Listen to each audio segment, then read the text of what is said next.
शकुंतला महादेव पाटील। माझ्या आज कोंदण या काव्यसंग्रहाचं प्रकाशन छत्रपती शिवाजी महाराजांच्या पवित्र अशा पावनभूमीमध्ये सातारच्या आज त्याचं प्रकाशन झाले। त्याचा मला खूप खूप आनंद होते आणि या कविता संग्रहासाठी मान्यवर श्रीयुत माने सर, त्याच्यानंतर इनामदार सर,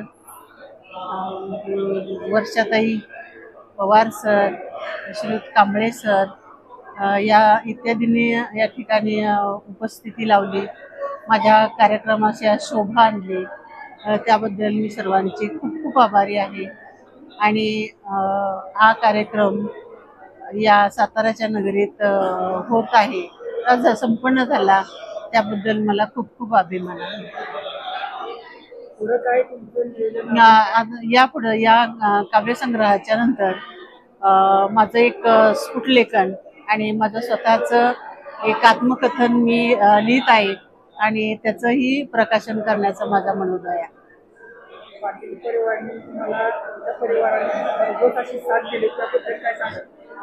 माझा परिवार म्हणजे माझा मुलगा, माझ्या 2 मुली, माझी सून बाई आणि नात आणि बाकी इतर नातवंड। माझ्या पतींच्या मृत्यूनंतर माझा मुलगा, माझ्या मुली, माझे जावई, नातवंड या सर्वांनी मला खूप खूप साथ दिली, मला पाठबळ दिलं आणि त्यातूनच मी उभी राहिले, खंबीरपणे उभी राहिले आणि या सर्व गोष्टींचा मला खूप खूप अभिमान होतो। संग्रहातून मी सगळ्यांना असा संदेश देऊ इच्छिते की आपल्या मनातल्या ज्या काही आठवणी असतात त्या प्रत्येकानं आपल्या मनाच्या कुंदनात साठवून ठेवाव्या। म्हणजे आपल्या जे काही लहानपणापासून अगदी वार्धक्यापर्यंत ज्या आठवणी असतात त्या सर्व आठवणी आपल्या मनाच्या कुंदनात साठवून ठेवाव्या, की जेणेकरून त्या आठवणीद्वारे आपल्या पूर्वजांचा किंवा आपल्या सभोवताली असणारा जो जनसमुदाय आहे, आपले कुटुंब आहे, आपल्या मित्रमैत्रिणी, स्नेही, तर या सर्वांचा या ठिकाणी या आठवणीमध्ये समावेश व्हावा। सर्वांनी कम्युनिकेशन असावं, प्रत्येकाचं संवाद असावा, की जेणेकरून आपण सर्वजण एका धाग्यात बांधले जाऊ। माझी धागा जी कविता आहे पहिली, तर त्याच्यामध्ये मी की हा जो मैत्रीचा धागा असू दे, प्रेमाचा धागा असू दे, तर या धाग्यामध्ये मग तो पिवळा असेल, पांढरा असेल, कुठल्याही रंगाचा असेल, तर आपण या धाग्यामध्ये आपण सगळ्यांनी गुंतून जावं आणि सर्वांनी एक चांगल्या प्रकारचं वाचन करावं, लेखन करावं। यातून म्हणजे हा मला संदेश द्यायचा आहे की वाचन झालं पाहिजे, लेखन झालं पाहिजे।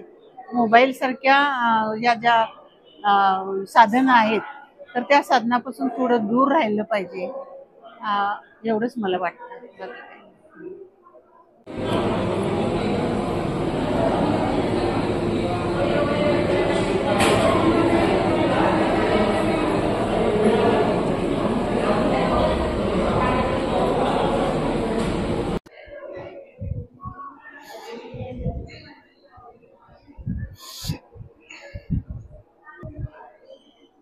मी वल्लरी प्रकाशनच्या वतीनं किरण इनामदार बोलतोय।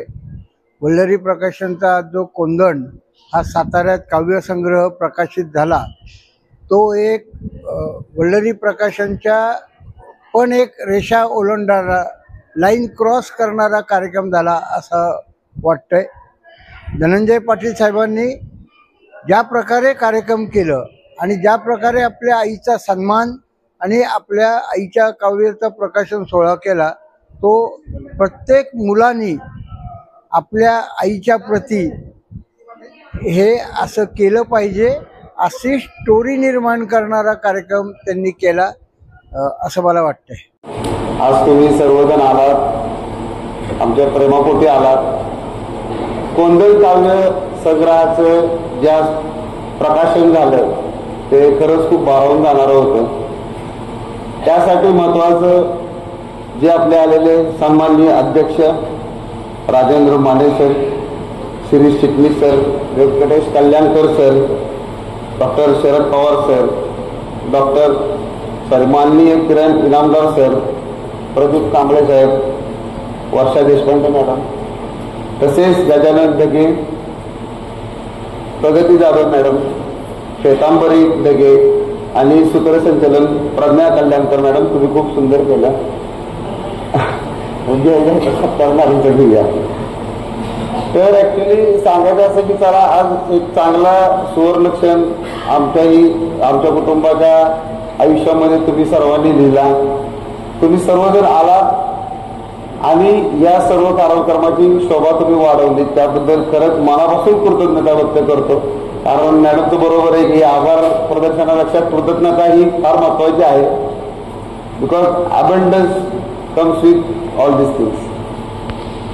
सर खरं सांगायचं म्हणजे आता जास्त मी बोलणार नाहीये, पण एक छोट्याशा गोष्टी आहेत की जाताना सर्वांनी स्नेहचं भोजन करायचं आहे आणि पुस्तकाच्या कॉपीज आपण टेबलवरती डिस्प्ले केलेल्या आहेत. जाताना सर्वांनी एक एक पुस्तक आपल्या कुटुंबासाठी खरंच घेऊन जावे. आणि कवितांचा अर्थ हा जीवनातील संघर्ष यासाठी होऊन जातो. एक 2 मिनिटाची एक कविता मी माझ्या आईसाठी बनवलेली आहे, पण आता ही मी जास्त करायची नाही म्हणणार, तर सुचली म्हणून करावीशी वाटली. कारण या सर्व गोष्टींमध्ये माझ्या जडणघडणीमध्ये माझ्या आईचा खूप मोठा वाटा आहे, हे सर्व बऱ्यापैकी सर्वांना माहिती आहे. एक 2 मिनिटं तुम्हाला ती कविता वाचून दाखवतो.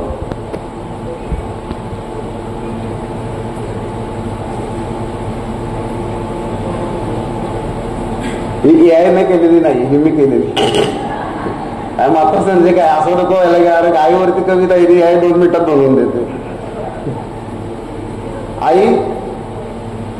आई म्हणजे खरं काय तरी माझ्या आयुष्यातली आई काय तुम्ही या कवितेतनं म्हणतोय.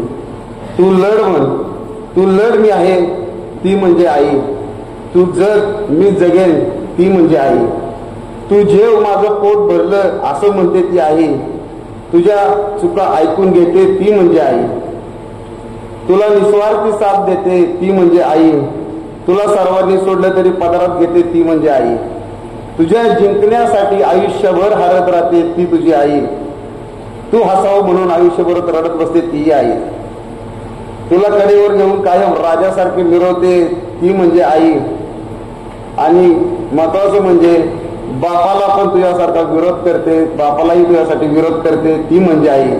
चुकीला माफी म्हणजे फक्त आईच, पडली तरी मारणारी ही आपली आईच.